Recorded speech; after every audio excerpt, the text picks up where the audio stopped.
Worldwide, more young people than ever are participating in education. But despite these gains, youth unemployment remains at historically high levels. Additionally, businesses all over the world report serious problems in matching available talents with unfilled jobs. Simply put, skills shortages. The ILO is quoted as saying, "Unless immediate and vigorous action is taken, the global community confronts the grim legacy of a lost generation." Figures show that 63 million young people are unemployed. 141 million young people are trapped in working poverty, while 40 million people, mostly youths, enter the workforce every year. The developed economies have found solutions in harnessing the skills of their youths to solving the employment issues. But it is not news that Nigeria's ineffective macroeconomic and other policies have not delivered enough jobs in general and for the youths in particular. So on your program policy on track today, I shall be focusing on the place of vocational education and training, especially those that combine classroom learning with practical workplace training. The sole purpose of today's discourse is to call for review of frameworks and policies on apprenticeships and the development of demand-driven training models designed to equip young people with market-related skills. My name is Mo Ogbonewilki, your host, and you are welcome. Within the next 15 years, some 375 million youths will be of working age in sub-Saharan Africa. These young people have already been born and will all be seeking income generation activities. The magnitude of this cohort, which equates to the current population of Canada and the United States of America combined, suggests that the targets of the 2030 Agenda for Sustainable Development Growth, SDGs, will be elusive unless there is significant and coordinated action to address youth employment challenge in this region. The steep population growth will rapidly impact the labor markets, either negatively or positively. The labor supply has enormous potential to fuel the development trajectory if it invents a new development model in the area of technical, technological, and entrepreneurial capacities. Investing in youth employment requires a collaborative approach between governments, employers from both private and public sectors. They will have to prioritize job creation while helping youths to overcome specific disadvantages such as skills mismatch and discrimination. Worldwide, more young people than ever are participating in education. But despite these gains, youth unemployment remains at historically high levels.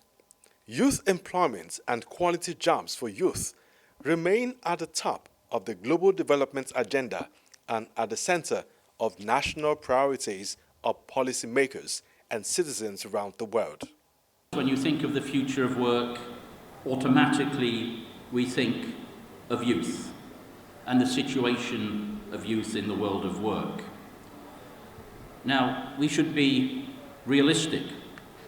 There are plenty of good situations that we can observe, a lot of positive stories to tell about this, the best educated generation of young people that the world has ever seen. But, and there is a but, the overall picture, the aggregate numbers, really require us to stop, to think, and then to take action.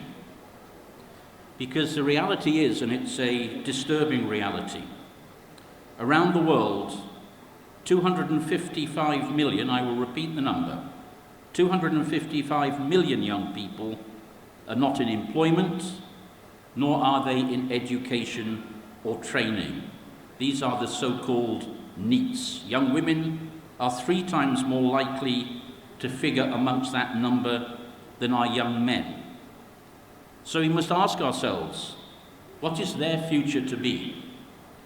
Included in our labour markets or excluded? A lost generation in formation.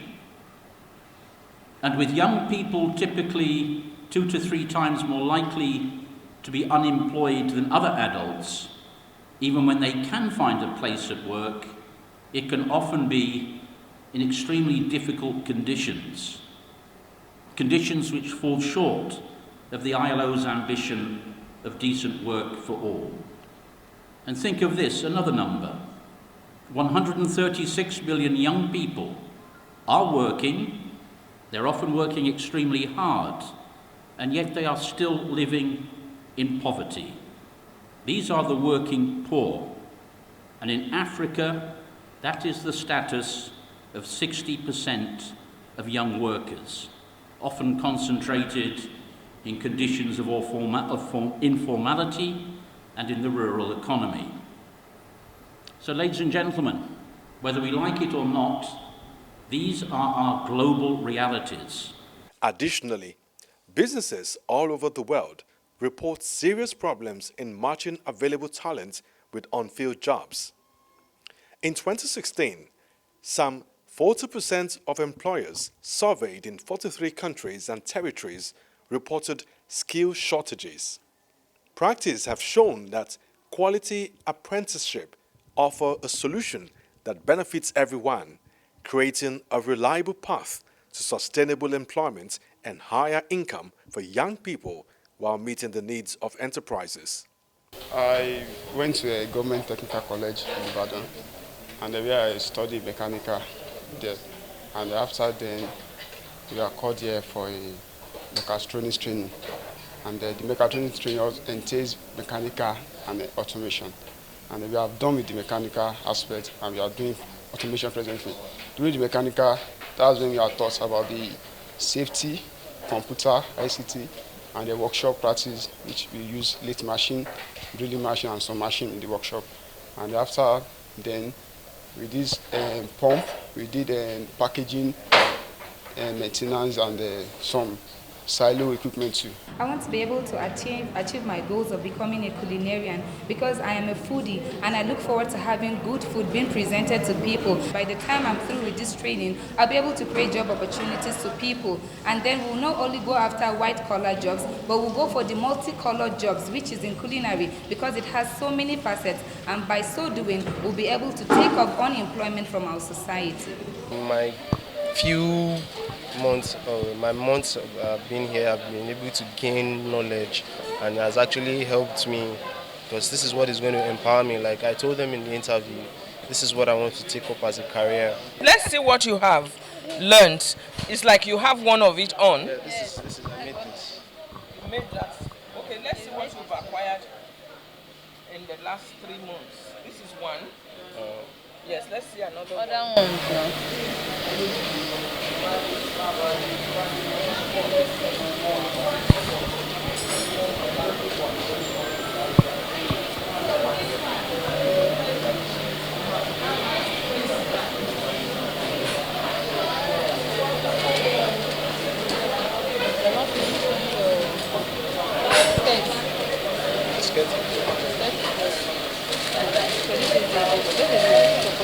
is shokoto for the buba, a male shokoto and a male buba top. The relevance of technical education to the Nigerian economy is no longer in doubt. Vocational education and technical training possesses great potentials for employment generation, improvement of local technology, development of indigenous entrepreneurship, among many benefits. If I live here, I intend to further it in the university by studying fabrication and welding as a course in the university, and to also learn more. Even though you check the website, as you said, check the website to learn more about making tools using iron, using metal to produce things.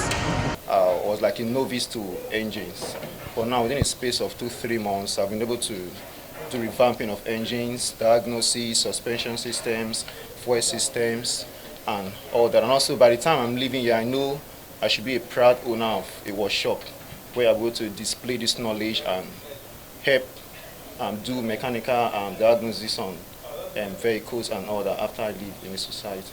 In the construction industry, like I told the other guy, what we see is that people from other countries, Togo, Lome, they are the ones in the sector. But now that you are getting to the era of teaching our children, what is the response? The response is positive because the students are eager to learn, and it's now meant for us, the trainer, to be able to push them through in the appropriate way of installing, especially in our own area, plumbing and pipe fitting. The tools and equipment needed for the students to use, and these tools and equipment are all round to all the students. And not only that, each one of them are able to go through each of these tools perfectly in installing these conveniences, that is the WC, washhand basin, and all the toilet accessories. It is clear that technical training could play a catalytic role in the economic transformation of Nigeria. The role includes substantial contribution of the subsector to gross domestic product, GDP, employment generation, export, increasing local value addition, and technological advancement, especially after signing of the Africa Continental Free Trade Area. Investing in youth employment requires a collaborative approach by governments and our social partners to prioritizing job creation while helping youth to overcome specific disadvantages such as skills mismatch and discrimination. I will recall a chat I had some time back with former Director General, Nigeria Employers Consultative Association, NECA, Segun Oshinowo, and the Director General, Industrial Training Fund, ITF, Joe Ari. These two gentlemen and the organizations they represent are committed to scaling up quality apprenticeship programs that are mutually beneficial for young people and enterprises. Some have traced unemployment in the country to the death of technical colleges that have gone into extinction, as it were. Do you agree with this view? They even cited instances that in the 60s there used to be a textile technical school but went into extinction. That's just a 1% solution to a very, very complex problem. And if it is just a 1% solution to a very, very complex problem, it then means that if you're able to focus on the 1% solution, the problem will still remain. Yes, we got to accord technical and vocational education its place in our national development. But that's just one bit of so many other things we must do. Unemployment is a function of so many variables and factors beyond the issue of technical and vocational education. We've got to look at the issue of governance. You have bad governance, you have unemployment on your hand. You have to look at the issue of the right policy. If you don't have the right policy or policy that has employment integrated into it, you will have unemployment. We're a developing country. We have huge infrastructural deficiency, which we are addressing.